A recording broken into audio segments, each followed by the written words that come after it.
Scary truth about Max Verstappen. In the high-octane world of Formula 1, where precision and bravery define champions, there's one name that has come to dominate conversations: Max Verstappen.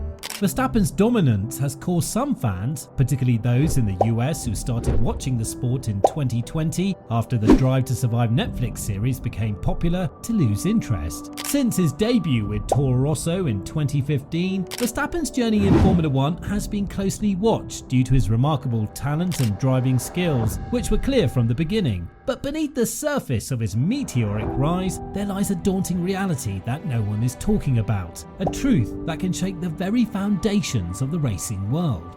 A concerning trend. Max Verstappen burst onto the Formula 1 scene at an age when most teenagers are figuring out their next move after high school. At just 17, he made his debut, making him the youngest driver to compete in the sport's history. His audacious driving style quickly made waves, earning both praise and criticism. The Dutch prodigy was not just racing against competitors, he was challenging the norms and expectations of the sport itself. Verstappen's career appears to be a fairy tale on the surface. His triumphs gave him an air of invincibility, especially the ones where he outwitted seasoned veterans. With each race, fans were not just observing a driver, they were seeing what appeared to be Formula 1's future come to pass. But this picture-perfect narrative has a darker, more unnerving side. From 2021 to 2023, Max Verstappen achieved victory in 44 out of 66 races. That's exactly 2/3. While some fans claim this isn't unusual, others strongly disagree. Let's compare it to previous championships. From 2014 to 2020, Lewis Hamilton won 73 out of 138 races, which is 52.8%.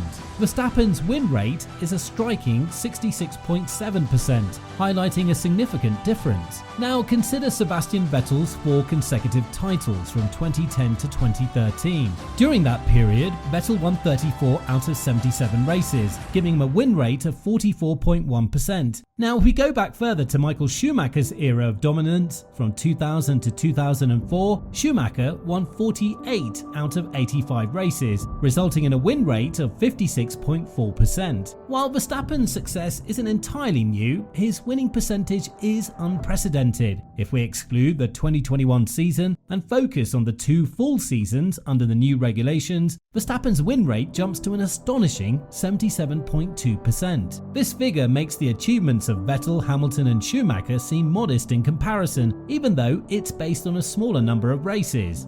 Fearless or reckless, the line blurs. Now, one of the most noticeable aspects of Verstappen's racing style is his unbridled aggression. Verstappen's style is fearless, whether he's squeezing past opponents through apparently impossible gaps or protecting his position with ferocity that leaves little room for compromise. However, opponents contend that this trait is a double-edged sword. Verstappen's daring efforts have crossed the line several times. His battles with Lewis Hamilton, Sebastian Vettel and other renowned drivers have resulted in outright collisions rather than close interactions. In a sport where precision and control are essential, Verstappen's high-risk tactics generate serious safety concerns. The 2021 season, the fierce battle between Verstappen and Hamilton, produced some of the most suspenseful moments in recent F1 history, but it also exposed Verstappen's hazardous driving style. The contentious crash at Silverstone, as well as the spectacular episodes in Monza and Brazil, formed a picture of a driver who's not only testing his limits, but also flirting dangerously with them. Strain under pressure. While Verstappen's talent is apparent, it's his mental toughness that frequently steals the show. Racing at 200 miles per hour against the best in the world requires a degree of psychological fortitude that few possess. Verstappen's calm temperament in high-pressure situations is impressive, but there are hints that the continual stress is taking its toll. The pressure to perform, to live up to the legacy he's already established, and to continuously defend against equally hungry opponents is great. In such a setting, mistakes can and do occur.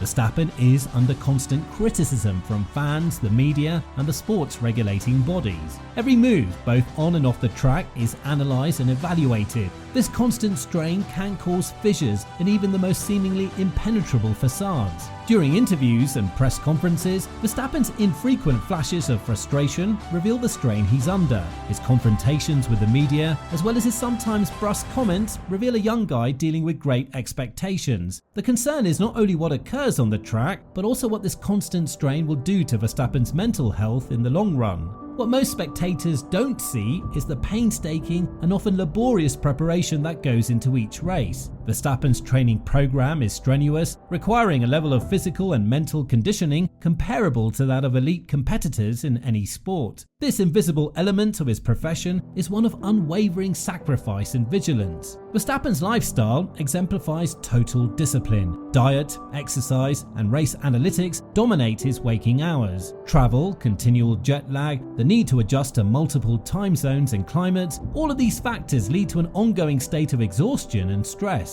It's a lifestyle that prioritizes racing over anything else. Can it be taken out of Verstappen's hands? Predicting the future is always tricky, but it helps to consider any major changes that might shake things up. It's tough to imagine Red Bull and Verstappen not being strong contenders for the championship in 2024 and 2025, so there's a good chance they could win 2 more titles. However, if stronger competitors emerge, the fight for the title could become much closer, making the outcome uncertain. Looking ahead to 2026, there's a significant question mark. This isn't due to new regulations, but because Red Bull Powertrains will be creating its own in-house power unit for the first time. This is a big unknown. We know Red Bull has invested heavily in top talent and state-of-the-art facilities, but starting a new organization and developing technology from scratch, even with a deep understanding of how Honda operates, is a massive challenge. If anyone can succeed, it's Red Bull, but there's no guarantee that a new, non-manufacturer power unit supplier can make it work in Formula 1. This uncertainty is a big potential hurdle, one that's beyond Verstappen's control. Lack of intra-team competition will sustain his dominance. Verstappen has been outstanding for years, and since Daniel Ricciardo left Red Bull at the end of 2018, no teammate has been able to match him. I don't see this changing anytime soon. Red Bull's dominance is likely to continue until at least 2026, so any potential threat would have to come from within the team. Sergio Perez leaving Red Bull is inevitable, and he won't challenge Verstappen before that happens, nor will his replacement. Even if Ricciardo manages to return to the senior team, he won't be able to compete with Verstappen like he did more than 5 years ago.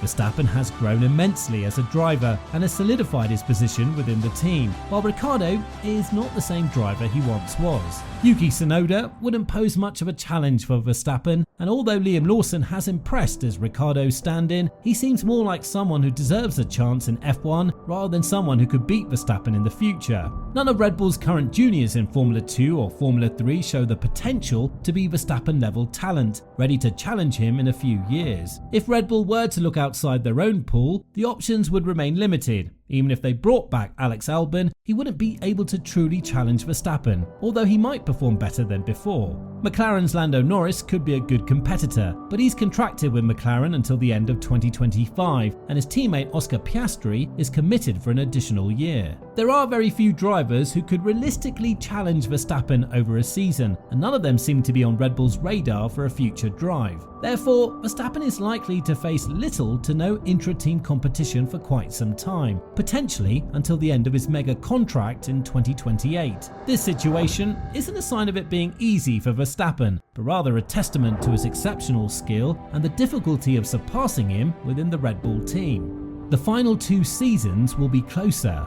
There's not much to indicate that Verstappen will face a tough challenge for the championship during the remainder of this rules cycle. It seems likely that he's already well on his way to securing the 2024 and 2025 titles. While Ferrari, McLaren and Mercedes are acknowledging their mistakes and working to correct them, they have a lot of ground to cover. McLaren's improvement this year has been impressive, and it looks like they might be ready to compete for titles this year and next year. However, remember that Red Bull will continue to progress, so the targets will keep shifting. Eventually, the law of diminishing returns will come into play during this rule cycle. So, although I don't anticipate Verstappen losing a championship before 2026 at the earliest, I don't think he and Red Bull will maintain this level of dominance indefinitely. As the year progresses, we should start to see race wins being distributed more evenly among different teams.